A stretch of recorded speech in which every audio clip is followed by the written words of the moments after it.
રાત્રે 10:30 બ્લિંકિટનું આ પાર્સલ મારે ત્યાં આવ્યું છે, પણ આ પાર્સલની વાત નથી કરી.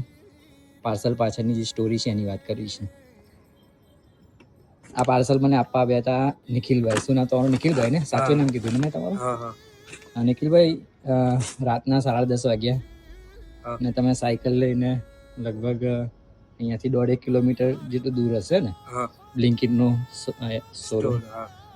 તમે આટલી મહેનત કરો છો, પહેલાં તો એક ઇન્સ્પિરેશન છે તમે કે રાતના આટલા વાગ્યા સુધી કેટલા વાગ્યા સુધી તમે કામ કરો? એમાં એવું છે કે હું સવારે આઈટીઆઈ કરું. સવારે આઈટીઆઈ કરો છો? અને 5 વાગે આવીને પાર્ટ ટાઈમ જોબ કરું. ને મારું ગોલ એ છે કે મારે મારા પપ્પાની પણ ઇન્સ્પિરેશન નહીં રહેવું પડતું, ડિપેન્ડન્સ નહીં રહેવું પડતું. અચ્છા. મેં મારી જાતે જ ખુદ એ કરવા માંગુ છું, કમાવા માંગુ છું અને સ્ટડી કરવા માંગુ છું. અચ્છા, અત્યારે તમે આઈટીઆઈમાં શું કરો છો? આઈટીઆઈમાં મારું વાયરમેન કરું છું અને બીજું વર્ષ ચાલે છે. અચ્છા. ને આગળ જઈને મારે લોકો પાયલટ બનવું છે. શું બનવું છે? અસિસ્ટન્ટ લોકો પાયલટ, ટ્રેન ડ્રાઈવર. એટલે મેં આની માટે મહેનત કરી રહ્યો છું. શું હોય છે લોકો પાયલટ, મને જરા સમજાવો. Train driver. Train driver? હા, બરાબર છે. તમે ક્યાં રહો છો? અમારે રહેવાનું ચકલામાં, પુષ્પાબાગ. 5 વાગ્યાથી તમે નોકરી કરો છો. સાયકલ તમારી છે? સાયકલ મારી જ છે. અચ્છા, તો સાયકલના લીધે તો તમારી ડિલિવરી તમારી ઓછી થતી હશે, કમાણી બી ઓછી થતી હશે? કમાણી તો ઓછી થાય છે, પણ શું કરવું, આપણે આપણી જાતે જ મહેનત કરીને એ કરીએ તો સારું રહે. આપણને પપ્પાએ આટલા મોટા તો કર્યા, નાનપણથી લઈને અત્યાર સુધીનો આપણો ખર્ચો ને એ બધું જ થયું, ભણવાનું, આપણું મોજ શોખ બધું જ આપણું એ કર્યું. પણ આપણે આપણી જાતે કમાઈએ તો પૂરતું સારું રહે, ને ભણીએ પણ તે બી સારું. ને અત્યારે એવું નથી કે ભણવું જ જોઈએ, આપણે કમાવવું બી જોઈએ, આપણે કોઈ સ્કિલ પણ શીખવી જોઈએ, એ પણ વધુ સારું રહે. ને મેં મારી જાતે જ કમાવું છું, મેં મારી જાતે જ ભણું પણ છું, ને આ મને જાતે જ એ છે, મને કોઈ કીધું પણ નથી. હું મારી જાતે, ઘરમાંથી એવું કોઈ પ્રેશર નથી? ના, કોઈ પ્રેશર નહીં. ઘરમાંથી ના જ પાડે છે કે કામ કરવું અત્યારે સારું નથી, હું મારી જાતે જ કરું છું. તો તમે કામ બી કરો, ભણો, તો કેવી રીતે ફોકસ કેવી રીતે કરો છો? એ મારી મહેનત એ છે. એટલે મતલબ કે કોઈ કરી જ નહીં શકે આ સાયકલ પર આવું કામ. તો અત્યારે આ બ્લિંકિટમાં કેટલા ડ્રાઈવર હશે? ડ્રાઈવર તો 100-150 હશે. એમાં સાયકલ વાળા કેટલા હશે? સાયકલ વાળા તો હું એકલો જ છું, પણ આ મારી મહેનત છે. બરાબર છે. પપ્પા શું કરે છે, જાણી શકું? એ પપ્પા તો સ્કૂલમાં આપણે કામ કરે છે, પટાવાડામાં. પટાવાડામાં છે. અને ઘરમાં કોણ છે? ઘરમાં પપ્પા, મમ્મી, બા, ભાઈ ને મેં. અચ્છા, તમે નાના છો કે મોટા છો? મોટા, એટલે મોટા છે એટલે જવાબદારી મારી ઉપર જ આવે ને ઘરની આગળ જતા, એટલે મેં આ નિર્ણય લીધો છું.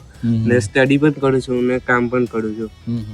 નાનથી મને કોઈ વાંધો નથી, કોઈ નુકસાન નહીં થતું, ઉલટું સારું છે. ઓકે, તો તમને કદાચ બાઇક કે કોઈ એવું કંઈ મળે તો તમે વધારે મહેનત કરીને વધારે કમાણી કરી શકો? હા, મળે તો કરી શકું. બરાબર છે. તો આમાં સાયકલને લીધે થોડી ઓછી કમાણી થતી હશે? હા, સાયકલને લીધે ઓછી થાય છે. તો તમે કેટલું ભણ્યા અત્યાર સુધી? મેં કઈ સ્કૂલમાં ભણ્યા? 10 પાસ છું ને અહીંયા ગંગુબાઈ હડકડ હાઈસ્કૂલમાં ભણેલો છું. ઓકે, નિખિલભાઈ, તમને જોઈને ખરેખર ઇન્સ્પિરેશન મળ્યું. રાતના 10:30 વાગે બી તમે ડિલિવરી આપવા આવ્યા છો, બરાબર છે. આવી મહેનત તમે કરતા રહેજો તો ચોક્કસ તમે જે ગોલ છે તે અચીવ કરશો, તો તમે બીજા માટે પણ એક ઇન્સ્પિરેશન છો.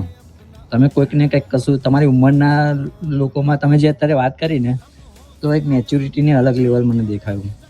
કારણ કે આટલી ઉંમરના છોકરાઓમાં તો હજી તો વિરાટ કોહલીના કેટલા રન થયા, અને એ બધી કયું પિક્ચર, ધુરંધર પિક્ચરનું કેટલી બોક્સ ઓફિસ પર કેટલી કમાણી કરી, એવા બધા એમના વિચારો હતા. પણ તમારા વિચારો એકદમ આખા અલગ છે. મારો વિચાર એવો છે કે આપણે ખુદ એક મહાન વ્યક્તિ બનીએ એવું કરવું જોઈએ. આપણે કોઈની ઉપર વિચારવું ના જોઈએ. બધા બધું જ કરે છે, એ પોતાની મહેનત ઉપર મહાન બનેલા છે. આપણે એવું રાખવું જોઈએ કે આપણે બી મહાન બનીને આપણી બી કોઈ વાત કરે. હું બીજા જે દર્શકો છે એમને પણ વાત કરીશ કે આજે નિખિલભાઈ જે રીતે આપણી વાત કરી છે કે મહેનત, આપણી પોતાની સ્ટોરી આપણે જાતે જ બનાવવાની છે. તો નવી ઇન્સ્પિરેશન સ્ટોરી તમને મળી છે નિખિલભાઈના રૂપમાં. જ્યારે પણ નિખિલભાઈ ભરૂચમાં કામ કરે છે અને તમારા તમારે ત્યાં ગમે ત્યારે તમે ડિલિવરી બ્લિંકિટ પર જો ઓર્ડર કરશો તો કદાચ તમારી સામે ડિલિવરી પણ આપવા આવે તો એક વખત એમના કામને એપ્રિશિએટ જરૂર કરજો. મારું કહેવું એવું છે કે આજના છોકરાઓ મોબાઈલ દ્વારા બગડી બહુ જાય છે, પણ મોબાઈલમાં બી આપણે કંઈ શીખી શકાય એવા વિડીયો બહુ જ છે. યુટ્યુબ છે, ગૂગલ જેમિનાઈ છે, એનાથી બધું જ શીખી શકાય. આપણે ફ્રી ફાયરમાં, પબજીમાં, અલગ અલગ ગેમમાં આપણે ટાઈમ બી બગાડી નાખીએ છીએ, તો એ ટાઈમમાં આપણે કમાવી બી શકાય. મારી ઉંમર અત્યારે 19 વર્ષની છે, તો હું આટલું સ્ટડી સાથે ભણવાનું સાથે કમાવું બી છું. તો તમે કેમ નહીં કમાઈ શકો? તમે કમાઈ જ શકો, પણ તમે ટાઈમને બરબાદ કરો છો. એ ટાઈમ તમારે આગળ જતા બહુ જ નુકસાન કરશે. એ વાતનું તમારે ધ્યાન લેવું જોઈએ. મારું કહેવું એટલું જ છે કે તમે ગેમમાં ને ઇન્સ્ટાગ્રામની સ્ટોરીઓમાં ને એમાં ટાઈમ ના બગાડીને કંઈ નવું શીખો, ભણો બી ખરી, કામ કરો, તો તમને આગળ જતા બહુ સારું પડશે. તમે કેટલું કમાઈ લો છો? મારું રોજનું 100-150 રૂપિયાનું કામ થઈ જાય છે સાયકલ પર જ.